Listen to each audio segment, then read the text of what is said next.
Next हम आगे चलते हैं।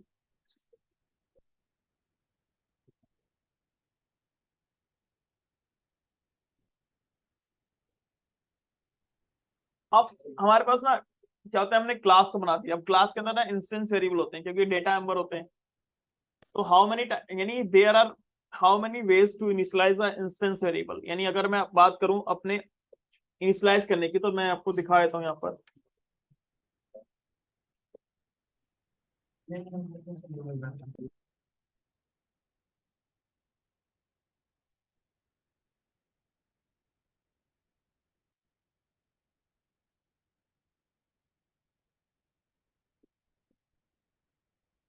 तो मैंने आपको ये सारी चीज बता दी।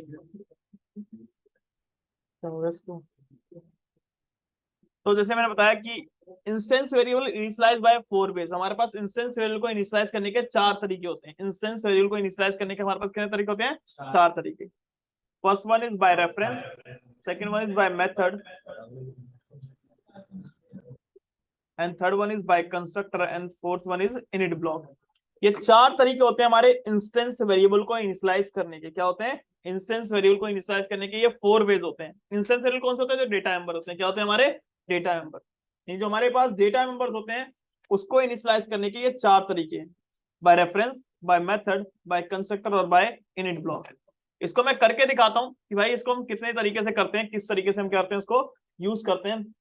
चार अलग अलग तरीके से कैसे हम इसको करेंगे, इनिशियलाइज करेंगे। By reference, by method, by constructor और बाय इनिट ब्लॉक।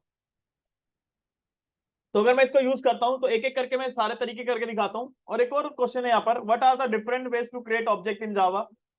तो there are many ways to create object in Java. हमारे पास बहुत सारे अलग अलग तरीके होते हैं ऑब्जेक्ट को क्रिएट करने के जावा में। से by new keyword, by new instance method, by clone method, by deserialisation और बाय फैक्ट्री मेथड। ये अलग अलग तरीके होते हैं हमारे पास न्यू कीवर्ड के थ्रू ऑब्जेक्ट। अभी तक हम सीखेंगे तो न्यू कीवर्ड के थ्रू करेंगे। किसके थ्रू करेंगे? न्यू कीवर्ड के थ्रू। तो ये अलग अलग तरीके हैं इंस्टेंस वेरिएबल को इनिशियलाइज करने के। By reference, by method, by constructor और बाय इनिट ब्लॉक। मैं पहले सबसे पहले करके दिखाता हूं बाय रेफरेंस। क्या करके दिखाता हूं? By reference. तो करते हैं हम स्टार्ट। एक सबसे पहले एक प्रोग्राम करके दिखाता हूं बाय रेफरेंस। तो मान लो मैं किसी भी एक रियल वर्ल्ड के प्रोडक्ट को रिप्रेजेंट करता हूं कंप्यूटर में। कोई भी रियल वर्ल्ड का एक प्रोडक्ट हो सकता है। बताओ किसको रिप्रेजेंट करूं? मान लो मैं यहाँ पर एक प्रोडक्ट लेता हूँ स्टूडेंट। क्या लेता हूं मैं? स्टूडेंट। एक ऑब्जेक्ट ले लिया। क्या ले लिया? स्टूडेंट। स्टूडेंट एक ऑब्जेक्ट लिया मैंने, एक क्लास बनाई। क्या बनाई? स्टूडेंट के नाम से। किसके नाम से? स्टूडेंट। अब स्टूडेंट की क्या क्या प्रॉपर्टीज होती है? स्टूडेंट की आईडी होती है, स्टूडेंट का नेम होता है, स्टूडेंट का कोर्स होता है। तो जैसे मैंने आप लिखा int stu under student ID, string stu name, string stu course. ये हमारे पास अलग अलग चीजें। स्टूडेंट की आईडी है, स्टूडेंट का नेम है और स्टूडेंट का क्या है? कोर्स है। तो ये स्टूडेंट यानी तीन, ये सारे के सारे हमारे कैसे वेरिएबल है? इंस्टेंस वेरिएबल है। कैसे वेरिएबल है हमारे? Instance variable. Int student ID, student name. अभी मैंने तीन ही प्रॉपर्टी ले ली, ज्यादा नहीं ली, तीन प्रॉपर्टी ले ली। ठीक है। अब मैं पहली बात मैं कर रहा हूं बाय रेफरेंस। किसका यूज कर रहा हूं मैं? By reference. मैं यूज कर रहा हूं किसका? बाय रेफरेंस का। तो फिर मैंने यहाँ पे क्या लिखा? तो मैंने इसमें पब्लिक स्टैटिक वॉइड मेन बनाया। क्या बनाया? अभी मैं कोई मेथड का यूज नहीं कर रहा, by reference, directly by reference की बात कर रहा हूं। पब्लिक स्टैटिक वॉइड मेन बनाया।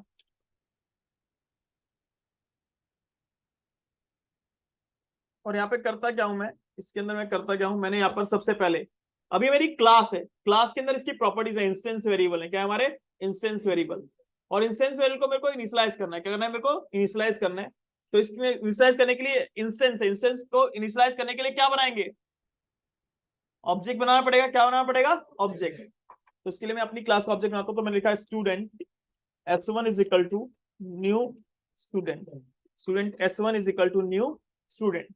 Student s1 is equal to new student. तो मैंने यहाँ पर अपनी क्लास का एक स्टूडेंट क्लास का एक ऑब्जेक्ट बनाया। अब होगा क्या यहाँ पर? जैसे ही आपकी क्लास का सबसे पहले हमारी क्लास में चलता है क्या? मेन मेथड चलता है। मेन मेथड जैसे ही चलेगा तो यहाँ पर क्या करेगा? जैसे ही न्यू चलेगा तो न्यू क्या करेगा? एक हीप एरिया के अंदर एक रन टाइम पे एक बफर क्रिएट करेगा। क्या क्रिएट करेगा? हीप मेमोरी एरिया है हमारे पास। और इस हीप मेमोरी एरिया के अंदर एक रन टाइम पे एक बफर क्रिएट करेगा। इसको हम रन टाइम बफर बोलते हैं। क्या बोलते हैं? Run time buffer. ये रन टाइम बफर है हमारा। ये क्या होता है? हमारा ऑब्जेक्ट होता है। क्या होता है हमारा? ये ऑब्जेक्ट। इसको हम ऑब्जेक्ट बोलते हैं। इस ऑब्जेक्ट के अंदर मेमोरी किसको मिलती है? यानी जो न्यू ने एक बफर क्रिएट किया, रन टाइम पे एक बफर क्रिएट किया, इसको क्या बोलते हैं? हम ऑब्जेक्ट बोलते हैं। और इसकी एक आईडी जनरेट करता है। वो क्या जनरेट करता है? इसकी एक आईडी। तो ये नया बॉक्स क्रिएट हुआ है, जो एक न्यू ने मेमोरी एरिया एलोकेट किया, उसकी एक आईडी होती है, जिसको अभी बताता हूँ क्या बोलते हैं। आईडी जनरेट की। अब इस न्यू के अंदर जो ये बॉक्स क्रिएट हुआ है हमारा, इसके अंदर मेमोरी किसको मिलती है? ये ऑब्जेक्ट है। Instance variable. इंस्टेंस वेरिएबल मतलब जो ऑब्जेक्ट के वेरिएबल होते हैं। तो ऑब्जेक्ट के वेरिएबल कौन से हैं? ये वाले। तो जो हमारा रन टाइम पे जो बफर क्रिएट होता है, उसके अंदर मेमोरी किसको मिलती है? हमारे ऑब्जेक्ट को मेमोरी मिलती है। मतलब किसको मिलती है? जो इंस्टेंस वेरिएबल होते हैं, यानी डेटा मेंबर्स को। किसको? डेटा मेंबर्स को। तो ये यहाँ पर ये ऐसे एलोकेट कर लेंगे मेमोरी।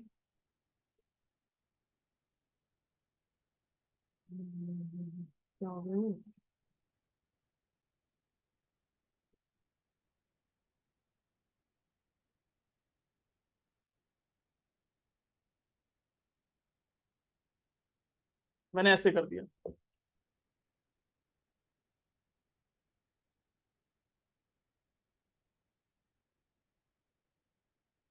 ठीक है, ऐसे कर दिया। ये मैंने लिख दिया। अब यानी यहाँ पर एक आईडी, इसकी एक आईडी जनरेट हुई है, क्योंकि हमारे जावा में कोई पॉइंटर नाम का कॉन्सेप्ट नहीं होता। तो जावा में क्या होती है? आईडी होती है। अब अगर इस आईडी तक, यानी अब देखो ये न्यू के थ्रू इसने मेमोरी एरिया क्रिएट करा, इसके अंदर ये डेटा मेंबर्स को मेमोरी मिल गई। अब टेक्नोलॉजी क्या कहती है? अगर मेरे को इस बॉक्स के पास जाना है, इस बॉक्स तक पहुंचना है, इस बॉक्स के अंदर वैल्यू डालनी है, वहां से वैल्यू निकालनी है, तो मेरे को इस आईडी का यूज करना पड़ता है। किसका यूज करना पड़ेगा? आईडी का। ये आईडी किसने क्रिएट करी है? न्यू ने। तो न्यू, और ये कौन सा ऑपरेटर है? Assignment operator. तो जो भी काम न्यू करेगा वो कहां असाइन हो जाएगा? राइट साइड में। मतलब ये जो आईडी है वो कहां पर आ जाएगी? इस S1 के अंदर। अच्छा, ये S1 किस टाइप का वेरिएबल है? ये S1 किस टाइप का वेरिएबल है? ये क्लास टाइप का वेरिएबल है। किस टाइप का वेरिएबल है? ये क्लास टाइप का। मतलब ये नॉन प्रिमिटिव डेटा टाइप है। कैसा है? Non primitive. क्लास टाइप मतलब क्लास का वेरिएबल है, तो क्लास टाइप का वेरिएबल है। कैसा वेरिएबल है? क्लास टाइप का। ये क्लास टाइप का वेरिएबल है। तो जो इंटरनली ये जो आईडी है, वो इंटरनली आ कहां जाएगी? यहाँ पर इस S1 के अंदर आ जाएगी। किसके अंदर आ जाएगी? S1 के अंदर। मतलब उस मेमोरी तक पहुंचना है तो इस आईडी का यूज करना पड़ेगा। तो जैसे रियल वर्ल्ड में हम जब कहीं पे डायरेक्ट नहीं पहुंच पाते, जैसे जॉब के इंटरव्यू देने, तो हम किसी के रेफरेंस का यूज करते हैं। वैसे ही अगर मेरे को इस बॉक्स तक पहुंचना है, यहां तक पहुंचना है, तो मेरे को इस आईडी का यूज करना पड़ रहा है। इसीलिए इस आईडी को क्या बोलते हैं? हम रेफरेंस आईडी भी बोलते हैं। क्या बोलते हैं? Reference ID. इसीलिए इस आईडी को क्या बोलते हैं? हम रेफरेंस आईडी भी बोलते हैं। क्या बोलते हैं? Reference ID. और ये जो रेफरेंस आईडी है, इंटरनली किसके अंदर होती है? इस वेरिएबल के अंदर। इस वेरिएबल को हम रेफरेंस वेरिएबल भी बोल देते हैं। क्या बोल देते हैं? इस वेरिएबल को हम रेफरेंस वेरिएबल। इस वेरिएबल को हम रेफरेंस वेरिएबल भी बोल देते हैं। कोई प्रॉब्लम नहीं आती। समझ में आया? इस तरीके से। मतलब अगर मेरे को यहां पर इस बॉक्स तक पहुंचना है, तो मैं किसका यूज करूंगा? S1। किसका यूज करूंगा? S1 dot S1। S1 is S1 को है जो इस बॉक्स का एड्रेस कंटेन कर रहा है, रेफरेंस आईडी। डॉट एक मेंबर एक्सेस ऑपरेटर होता है। क्या होता है? Member access operator. कि अगर मैं उस पर्टिकुलर मेमोरी एरिया के किसी भी डेटा, किसी भी मेंबर को एक्सेस करना चाहता हूं, उसके लिए डॉट ऑपरेटर का यूज करते हैं। किसका यूज करते हैं? डॉट ऑपरेटर का। तो S1 डॉट स्टूडेंट STUID। क्या लिखा मैंने? STUID। तो मैंने इसमें असाइन कर दिया 1। क्या असाइन कर दिया? 1। फिर S1 डॉट STU नेम, इसमें मैंने असाइन कर दिया क्या? अजय। फिर S1 डॉट STU कोर्स, और मैंने इसमें असाइन कर दिया क्या? जावा। तो मान लो ये डेटा जैसे गया, तो S1 डॉट असाइन किया है, तो S1 डॉट, तो जब मैं यहाँ पर असाइन कर रहा हूं, तो भाई जो STUID में 1, यहाँ पर आ जाएगा 1, यहाँ पर आ जाएगा अजय, और यहाँ पर क्या आ जाएगा? जावा आ जाएगा। क्या आ जाएगा? जावा। अजय 1, अजय और जावा आ जाएगा। अगर मैं यहाँ पर इसको प्रिंट कराता हूं, अगर मैं यहाँ पर इसको प्रिंट कराता हूं, तो क्या लिखेंगे? System dot out dot print LN करते हैं, और प्रिंट एलन के अंदर S1 डॉट STUID लिखते हैं। क्या लिखते हैं? आईडी। तो मेरे को करेगा S1 डॉट STUID, मतलब उसकी आईडी प्रिंट करेगा। क्या प्रिंट करेगा? उसकी आईडी। फिर मैं अगर यहाँ पर ऐसे लिखता हूँ सिस्टम डॉट प्रिंट एलन के अंदर, यहाँ पर लिखता हूँ मैं S1 डॉट STU नेम, तो इसने ऐसे प्रिंट कर देगा। फिर मैं लिखता हूँ सिस्टम डॉट प्रिंटलन के अंदर S1 डॉट STU कोर्स। ये 3 चीजें लेनी है अलग अलग। जब मैंने इसको यूज कर लिया, तो ये जो डेटा है ये हमारा इस तरीके से कर सकते हैं, उसको हम चला सकते हैं। अब जैसे ही मैं इस प्रोग्राम को एग्जीक्यूट करता हूं तो देखो उस यानी ऑब्जेक्ट के अंदर अगर वैल्यू डालनी है, वहां से वैल्यू निकालनी है, तो without reference ID dot operator, ना तो हम उसके अंदर वैल्यू डाल सकते हैं और ना ही वैल्यू निकाल सकते हैं, क्योंकि वो इंस्टेंस वेरिएबल है। तो जैसे मैं इसको सेव करके चलाता हूं,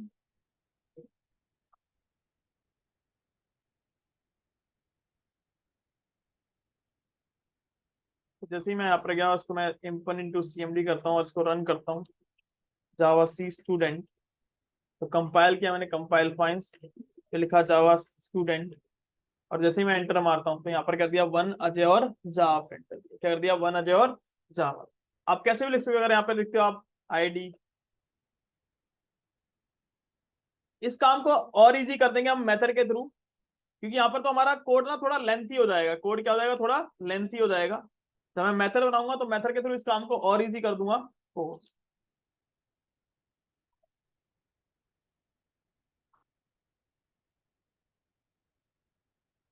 जैसे ही मैं इसको सेव करके चलाता हूँ और मैं CLS करता हूँ, तो मैंने इसको कंपाइल किया और कंपाइल करने के बाद इसको रन किया, तो इस तरीके से आ गया।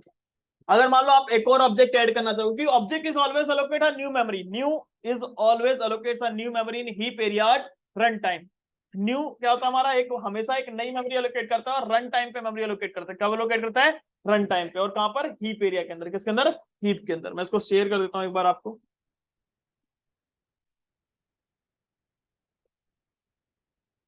समझ में आइए? कोई डाउट उसमें किसी को? तो अगर मैं मान लो इसको एक बार रफ कर देता हूँ, देखो अब अगर मैं मान लो दोबारा से, तो आपको क्या करना पड़ेगा? ये कोड बार बार, इतना कोड बार बार रिपीट करना पड़ेगा। इसी प्रॉब्लम को हम सॉल्व करेंगे किसके थ्रू? मेथड के थ्रू। बस कुछ नहीं करना, S2 कर देना है। यहाँ पर क्या करना है? S2। जहां पर S1 है वहां पर क्या? अब एक नया बॉक्स बनेगा जिसका रेफरेंस किसमें होगा? S2 के अंदर। तो अगर आप S2 उस बॉक्स के कहीं पे भी उस बॉक्स को एक्सेस करोगे तो किसके थ्रू करोगे? S2 के थ्रू। यहाँ पर मैंने 2 कर दिया, यहाँ पर मैंने कर दिया अमित, और यहाँ पर मैंने कर दिया पाइथन। क्या कर दिया मैंने? पाइथन कर दिया। और जैसे ही मैं इसको सेव करके चलाता हूँ तो यहाँ पर एक लाइन भी चेंज कर देता हूँ, system dot out dot print L कर देता हूँ। और अगर मैं जैसे इसको सेव करके चलाता हूँ तो यहाँ पर क्या करेगा? ये इस तरीके से दो ऑब्जेक्ट आगे, मतलब बाय रेफरेंस। ये हमने करा किसके थ्रू? By reference. मैंने अपने अपने क्लास के ऑब्जेक्ट को करा इनिशियलाइज कराया किसके थ्रू? By reference. समझ में आया? इसमें कोई डाउट किसी को? एक प्रोग्राम बनाओ रियल वर्ल्ड का, उसको बाय रेफरेंस के थ्रू इनिशियलाइज करो एंड देन उसको प्रिंट करो। जल्दी करो फटाफट से।